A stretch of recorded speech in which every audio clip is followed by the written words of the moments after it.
वक़ाल नबी सल्लल्लाहु अलैहि वसल्लम इन्नमा बुइस्तु मुअल्लिमा औ कमा क़ाल अलैहिस्सलातु वस्सलाम। बिरादरान इस्लाम, मेरे अज़ीज़ों, ये एक मौका है जिसको हम और आप जमा हुए हैं। हम और आप का मतलब है मीटिंग तो तीन चीज़ों से मिलकर होती है। तीन चीज़ें मैं कह रहा हूँ कि एक तो पेरेंट्स, टीचर्स और बच्चे। पेरेंट्स, टीचर्स और बच्चे, हमारा कहीं नाम भी नहीं बीच वालों का। हम तो अपने आप को बिचौलिए समझते हैं, क्योंकि एक तरफ हमने व्यवस्था आपके लिए की टीचर्स का इंतज़ाम किया, आप लोगों से कहा बच्चों को भेजो, हम पढ़वाएंगे। ये जिम्मेदारी हमने कबूल की जी। तो हम बीच वाले हुए, लेकिन मेन ट्राइएंगल प्रोसेस बोलते हैं इसको। ट्राइएंगल का मतलब है यानी 3 पिलर्स ऑफ एजुकेशन। एजुकेशन के 3 पिलर हैं। कौन कौन से? टीचर्स है, पेरेंट्स है और स्टूडेंट्स है। एक बात और याद रखें कि काबिलियत और कमजोरी दोनों जगह होती है। मैं खड़ा हूँ आपके सामने, मेरे अंदर भी कुछ काबिलियत भी होगी, कुछ कमजोरी भी होगी। आप लोगों के अंदर भी कुछ काबिलियत होगी, कुछ कमजोरी होगी। हमारे जो बच्चे हैं, जो स्टूडेंट्स बन के इस इदारे में आ रहे हैं, उनके अंदर भी कुछ काबिलियत, कुछ कमजोरी, दोनों चीज़ें मौजूद होती हैं। लेकिन बच्चों की काबिलियत को मद्देनजर रखते हुए उनको परवान चढ़ाना मेरी और आपकी जिम्मेदारी है। हम और आप जमा हैं बच्चों की खातिर। टीचर्स का भी एक सपना है, आप लोगों का भी एक ख्वाब है। और ख्वाब है, आप चाहते हैं मैं अपने बच्चों को बहुत अच्छी तालीम देकर बहुत अच्छे बच्चे बना दूँ। और टीचर्स भी इसीलिए मेहनत कर रहे हैं कि बच्चे बन जाएं कुछ ना कुछ। यही सपना, यही ख्वाब है ना। लेकिन कहीं कमियाँ रह जाते हैं कि जिससे बच्चे स्कूल और मदरसे में जाते भी हैं, लेकिन फिर भी नहीं बन पाते, फिर भी शिकायतें रह जाती हैं। हमें जो मीटिंग होती है, इन मीटिंग्स में हमें ये देखना होता है कि कमजोरियां कहाँ पे हैं। आया स्कूल मैनेजमेंट में कमजोरी है, मदरसा मैनेजमेंट में, इंतजामिया में कमजोरी है, या टीचर्स के अंदर कमजोरी है, या पेरेंट्स के अंदर कमजोरी है। बच्चों की कमजोरी का सवाल ही नहीं, बच्चों की कमजोरी का सवाल ही नहीं है। क्योंकि अगर बच्चा कमजोर है तो ये दोनों मिलकर फैसला कर सकते हैं इसकी ज़हनी कैपेसिटी कितनी है, कितने % ये कवर कर सकता है, कैचिंग पावर क्या है, समझने की अंडरस्टैंडिंग पावर क्या है, कितना समझ सकता है। मेरे अज़ीज़ों, ये जो 3 पिलर मैंने बताए हैं आप लोगों को, ट्राइएंगल प्रोसेस, इनको एक्टिव होने की ज़रूरत है, एक दूसरे की सपोर्ट करने की ज़रूरत है। अगर मैं ये कहूँ कि अगर टीचर्स की सपोर्ट पेरेंट्स खत्म करते हैं, वालिदैन टीचर्स के सपोर्टर न बने, रिजल्ट नहीं आएगा। और अगर पेरेंट्स के सपोर्टर टीचर्स न बने तो भी रिजल्ट नहीं आएगा। तो एक सपोर्टिंग कनेक्शन इनके बीच में है, टीचर्स के और पेरेंट्स के। एक दूसरे को सपोर्ट करना पड़ेगा। अभी हमको ये शुरू किए हुए तकरीबन 6 महीने पहले, और यह अब तक का, यानी अप्रैल मई से शुरू हुआ हमारा, और मई से अब तक का सितंबर चल रहा है। सितंबर तक का जो है, अब तक का मैं तजर्बा बता रहा हूँ। अब तक का तजर्बा यह है कि हमारे पेरेंट्स एक्टिव नहीं है। मैं ये नहीं कहता कि कमी हमारे अंदर नहीं है, बिल्कुल है। मैं अपनी कमियों को पहले एक्सेप्ट करता हूँ, लेकिन पेरेंट्स की कमियों को भी मुझे बताना पड़ेगा, यह ना बताऊँगा। एक बात याद रखें कि पेरेंट्स जो होता है, बच्चे जो होते हैं पेरेंट्स का अक्स होते हैं। अक्स जानते हैं, यानी नमूना कह लीजिए एक तरह से। बच्चे जितनी हरकतें करते हैं वो पेरेंट्स को देख के करते हैं। बच्चे जबानदारी के लिहाज से जितने अल्फाज सीखते हैं, माँ बाप से सीखते हैं।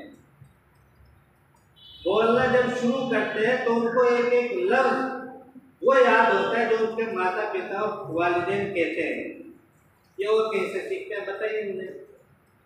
अम्मी अब्बू अल्लाह कहना कौन सिखाता है? सबसे पहले घर वाले सिखाते हैं। अच्छे बुरे अल्फाज कौन सिखाता है? अच्छी बुरी हरकतें कौन सिखाता है? ये सारी चीजें आपको देखकर सीखता है। और ये सीखने का प्रोसेस, अगर मैं कहूँ कि बच्चे से अगर सवाल करें बेटे क्या बनना चाहते हैं, तो वो ये सवाल का जवाब अगर दे डॉक्टर बनूंगा, इंजीनियर बनूंगा, ये सवाल तो बात की बात है, लेकिन सबसे पहले जो अंदरूनी उसका एक जज्बा होता है, वो जज्बा ये होता है कि मैं ऐसा बनूंगा जैसा मेरा बाप होता है। नहीं, और चल भी उसी पैटर्न पे रहा होता है। आप क्या, आप बच्चे के सामने अपने आप को कैसे पेश कर रहे हैं? सवाल इस बात का है। सवाल किस चीज का है? आप बच्चे के सामने अपने आप को क्या बना के पेश कर रहे हैं? जबान कौन सी इस्तेमाल कर रहे हैं जी? आपका शर्मो हया के साथ रहने का अंदाज कैसा है? आपका घर में उठना बैठना कैसा है? चलना फिरना कैसा है? खाना पीना कैसा है? आपका देखना कैसा है? आपकी सोच कैसी है? आपकी फिक्र कैसी है? इन सब चीजों का अंदाज आपके बच्चों को हो रहा है। होगा कि नहीं होगा? ये बात क्लियर है। दो तरीकों से बच्चा आपसे मुमासलत रखता है। एक जो पेरेंटल डीएनए होता है ना, पेरेंटल वालिदैन से डीएनए के थ्रू बहुत सारी सलाहियतें बच्चे के अंदर बदियत कर दी जाती है। मिसाल के तौर पर बच्चा बहादुर है या बच्चा बहादुर नहीं है जी, ब्रेवनेस उसके अंदर है या नहीं है, ये बाप से आती है। किससे आती है? बाप से आती है। बच्चा बुज़दिल है, बाप से आता है। बच्चे के अंदर सखावत का मिजाज बाप से आता है। यहाँ तक कि बच्चे के अंदर मुस्कुराहट का मिजाज बाप से आता है।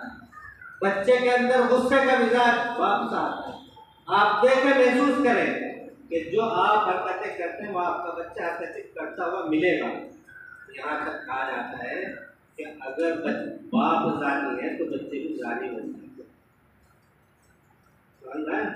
माँ बाप अगर गलत हरकतें करते हैं तो बच्चे भी गलत हरकतें करते हैं। आपने डाला हमारे पास, हम तरबियत में कमी नहीं छोड़ेंगे, करेंगे इंशाअल्लाह पूरी। लेकिन आप भी तो, आपको छोड़ दें हम, आपको छोड़कर बच्चों कुछ भी नहीं कर सकते। ये बातें कुछ मैं वो कर रहा हूँ जो सोशल है, थोड़ी अकेडमिक भी करूँगा मैं एजुकेशन को लेके। लेकिन मेरे अजीजों, ये बात याद रखें कि आप बच्चों के सामने मिसाली बाप बन जाए। क्या बन जाए? मिसाली बाप और मिसाली माँ। जब आप मिसाली माँ और मिसाली बाप बनने का किरदार माँ पर अदा करेंगे, हमारे टीचर्स इंशाअल्लाह हम कोशिश ये रखेंगे कि हमारे टीचर्स मिसाली बने और फिर आपके बच्चे मिसाली बने। बात समझ में आई? मिसाली बाप बनने के लिए आप अगर घर पर नमाज अदा नहीं करेंगे तो बच्चे नमाज अदा करेंगे? आप ये शिकायतें हमसे तो करेंगे बच्चे नमाज नहीं पढ़ रहे, लेकिन मैं समझता हूँ कसूर हमारा नहीं है। अगर हम बच्चों को नमाज न सिखाएं तो कसूर हमारा है। लेकिन बच्चा घर पे जाने के बाद नमाज नहीं पढ़ रहा है तो आप नहीं पढ़ रहे, इस वजह से आपने माहौल घर पे नहीं दिया, इस वजह से नहीं पढ़ रहा है। मेरे अजीजों, अब तक मैंने किसी वालिदैन को, किसी माँ को या किसी बाप को ये नहीं देखा, मैंने नहीं देखा जी होगा कि अपने बच्चों से मोहब्बत न करता। बच्चों को बहुत को देखा कि वो अपने माता पिता से मोहब्बत नहीं करता। ऐसे बच्चे बहुत देखे। आपने देखा कोई माता पिता ऐसा हो जो अपने बच्चों से मोहब्बत न करता जी? देखा तो नहीं। मोहब्बत का नतीजा है कि जिसमें आप बच्चों के लिए हर तरह से कुर्बानी देने के लिए तैयार हैं। टीचर्स भी हमारे मोहब्बत करते हैं, ये बात भी याद रखें। फर्स्ट बेस्ट टीचर कौन होता है? माँ बाप। और सेकंड टीचर, वो बेस्ट भी हो सकता है और अनबेस्ट भी हो सकता है, क्वालिटी वाला भी हो सकता है और ऐसे भी हो सकता है जिसके अंदर इतनी क्वालिटी नहीं हो जी। तो ये सेकंड टीचर है। तो मेरे अजीजों, अल्लाह के रसूल सल्लल्लाहु अलैहि वसल्लम को भी मुअल्लिम बना के दुनिया में भेजा गया। मुअल्लिम का तर्जुमा होता है टीचर बना के भेजा गया। दुनिया के अंदर सबसे इज्जत टीचर को सबसे ज्यादा क्या चीज की जरूरत है? क्या चीज चाहिए टीचर को? टीचर को आदर चाहिए, मान सम्मान चाहिए। क्या चाहिए? आदर और मान और सम्मान चाहिए। और वो किससे चाहिए? पेरेंट्स से चाहिए और बच्चों से चाहिए और इंतजामिया से चाहिए। अगर मदरसे के स्कूल के अंदर उसको वो भी ना मिल पाए तो फिर क्या कमाए? मैं कहता हूँ कि सबसे ज्यादा इज्जत का पेशा दुनिया के अंदर वो टीचिंग लाइन है, दर्स और तदरीस वाला, और ये भी ना मिल पाए। अब मैं तरबियत के बारे में एक दो बातें अपने इदारे के बता देता हूँ। कई बच्चों ने टीचर्स के सामने खड़े होकर बदतमीजी की, और बच्चे भी ज्यादा उम्र के नहीं। आप ये बातें सुनते होंगे कि स्कूलों में बच्चे जाते हैं और टीचर के सामने बदतमीजी करते हैं। मदरसे में अल्हम्दुलिल्लाह ये माहौल नहीं होता, वो यहाँ भी देखने को मिला। अब सवाल ये है कि हमने टीचर्स को कहा है कि डंडे का निशान बनाए, स्टिक का उस पर कट का निशान लगा दिया कि हमें क्लास में डंडा नहीं चाहिए। अब टीचर क्या करेगा?